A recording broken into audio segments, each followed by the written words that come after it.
ॐ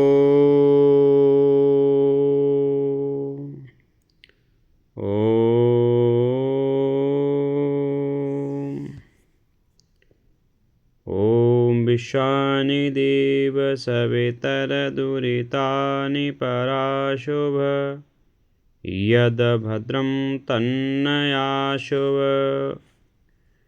विश्व का सम्राट सृष्टा पापनाशक दंडदाता दूर कर दुख दैन्य दुर्गुण दुर्व्यसन संकट विधाता तथा जो कल्याण कारक गुण कर्म स्वभाव पदार्थ हैं वह हमें दो दया निधि जो कल्याण हितार्थ है। सौर मंडल का सजन करता असंख्य अनंत अगणित हम उसी आराध्य की आराधना करते समर्पित। हम उसी आराध्य की आराधना करते समर्पित। ओम शांति शांति शांति ओम। आदरणीय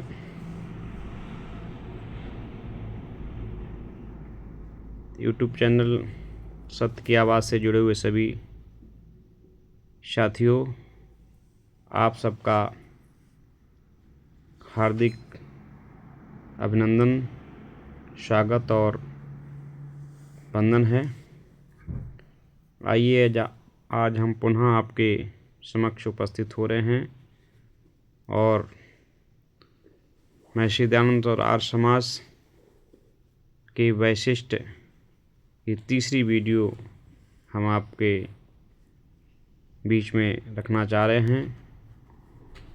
बहन भाइयों, संसार में बड़े बड़े सुधारकों के जन्म का प्रारंभ हेतु तत्कालीन जगत की परिस्थिति पर निर्भर करता है। यदि भारत में शूद्र और पशुओं पर अत्याचार न होते, लाखों पशु वेदों के नाम पर वध करके उनके रक्त और मांस से यज्ञ कुंड अपवित्र न किए जाते, यदि शूद्रों को सामाजिक अधिकारों से वंचित करके उनके लिए वेदों की शिक्षा और शुभ कर्मों संस्कार आदि का द्वार बंद न किया जाता, तो संभव न था कि गौतम बुद्ध का आविर्भाव होता।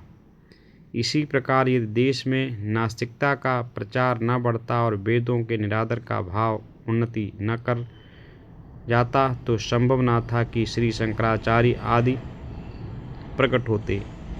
स्पष्ट है कि महापुरुष उत्पन्न ही तब होते हैं जब उनकी उत्पत्ति की आवश्यकता देश में पूर्ण रीति से अनुभव होने लगती है।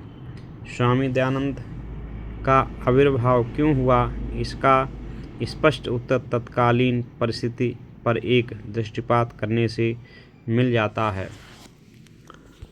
तत्कालीन परिस्थिति क्या थी, उस पर एक नज़र यदि हम डालेंगे तो सिद्ध हो जाएगा कि तत्कालीन परिस्थिति कितनी आवश्यक थी।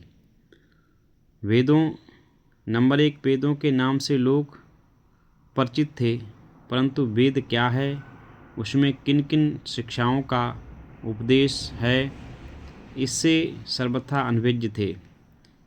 यही हेतु था कि एक पुर्तगाल के पादरी ने एक कल्पित वेद गढ़कर उसमें ईसाई मत की शिक्षा अंकित की और अनेक लोगों को मद्रास प्रांत में वेद के नाम से ईसाई बनाने में सफलता प्राप्त की। इस पोर्चुगीज पादरी का नाम रोबर्टो नोवल था और यहाँ के लोगों को ईसाई बनाने के उद्देश्य से 1606 ईस्वी में मछरा में आया था और इसने इस गढ़े हुए वेद का नाम यजुर्वेद दिया था। ये वेद पेरिस के अद्मुतालय से संबंधित पुस्तकालय में अब भी मौजूद है। नंबर 2, देश में प्राचीन वैदिक सभ्यता का मान घट रहा था और उसका स्थान अनेक उत्पातों का मूल पश्चिमी सभ्यता ले रही थी। नंबर 3, प्राचीन संस्कृत साहित्य निकम्मा और वेद गणरियों के गीत समझे जाने लगे थे और देशवासी आंखें बंद करके अंग्रेजी साहित्य पर मोहित होकर पश्चिमी लोगों के पीछे चलने में गौरव मानने लगे थे। भारत के कई प्रांतों में तो किसी को अथर्ववेद पढ़ने की बात कहना गाली समझी जाने लगी थी। जातीय आर्य भाषा का पढ़ना फैशन के विरुद्ध था और इसीलिए हिंदी गंदी कहलाने लगी थी। विदेशी भाषाएं उनका स्थान ले रही थीं। बाल विवाह, नंबर 5 में बाल विवाह आदि कुरीतियों के प्रचलित और ब्रह्मचर्य के लोप होने से देशवासियों विशेषकर हिंदू जाति के सदस्यों में शारीरिक बल का ह्रास हो रहा था और इसीलिए साथ रहने वाली जातियों की अपेक्षा हिंदू जाति निर्बल समझी जाने लगी थी। इसीलिए उसे समय समय पर अपमानित भी होना पड़ता था। नंबर 6, कर्म की निरादरता का भाव मतमतांतरों की कुशिक्षा से हिंदू जाति में प्रचलित हो जाने से सर्वसाधारण की आर्थिक अवस्था खराब हो चली थी और अनेक लोग भूखों मरने लगे थे। इसी प्रकार अनाथ और विधवाओं की संख्या नित्य प्रति बढ़ती जाती थी और उनकी रक्षा का प्रबंध न होने से उन्हें विधर्मी बनना पड़ता था। नंबर 7, बाल विवाह पराकाष्ठा को पहुंच चुका था और उसका दुष्परिणाम ये था कि हिंदू जाति में लाखों बाल विधवाएं हो गई थीं, जिनमें अनेक विधवाएं 1 वर्ष तक की भी आयु वाली थीं और बाल विधवा अक्षत योनि विवाह के प्रचलित न होने से भ्रूण हत्या, गर्भपात, नवजात बालक वध आदि अनेक पातक थे जो हिंदू जाति के लिए कलंक का टीका बन रहे थे। नंबर 8, जन्म से जाति प्रचलित होने से और खान पान में छुआछूत की मात्रा बढ़ जाने से हिंदुओं में परस्पर घृणा का भाव बराबर बढ़ता चला जा रहा था। नंबर 9, शूद्र और दलित जातियों के साथ उच्च जातियों का व्यवहार अत्यंत आपेक्ष के योग्य था और न केवल आक्षेप के योग्य ही किंतु उन दलित जातियों के लिए असह्य था। इसलिए ये दलित भाई बहु संख्या में ईसाई और मुसलमान बन रहे थे। मदरसा के लॉर्ड बिशप ने अपनी 11 सितंबर 1902 ईस्वी की वक्तृता में इस बात को इस प्रकार स्वीकार किया है कि ईसाइयों की वृद्धि विशेषकर हिंदुओं की दलित जातियों में हुई है। हिंदू धर्म से सैकड़ों वर्षों से इन दलितों को अत्यंत अनवरत अवस्था में छोड़ रखा है। जो घृणित व्यवहार उनके साथ किया जाता है उससे वे अनभिज्ञ नहीं हैं और उसे अपने पूर्वजों के मत का परिणाम समझते हैं। उन्हें पहली बार ईसाई मत की जानकारी हुई जो उन्हें मनुष्यत्व की शिक्षा देना और उन रुकावटों को दूर करना जिनसे वे अन्य मनुष्यों से पृथक रहते हैं सिखाता है और जो उन्हें बतलाता है कि उन दलित और अंग्रेजों तथा ब्राह्मणों में कोई भेदभाव नहीं, वे भी ईश्वर के पुत्र और स्वर्ग के अधिकारी हैं। हमारी समझ में ईसाई मत के दक्षिण में सर्वसाधारण में प्रचलित हो जाने का मुख्य हेतु है। तो इस तरीके से बहुत संख्या में दलित भाई ईसाई और मुसलमान बन रहे थे।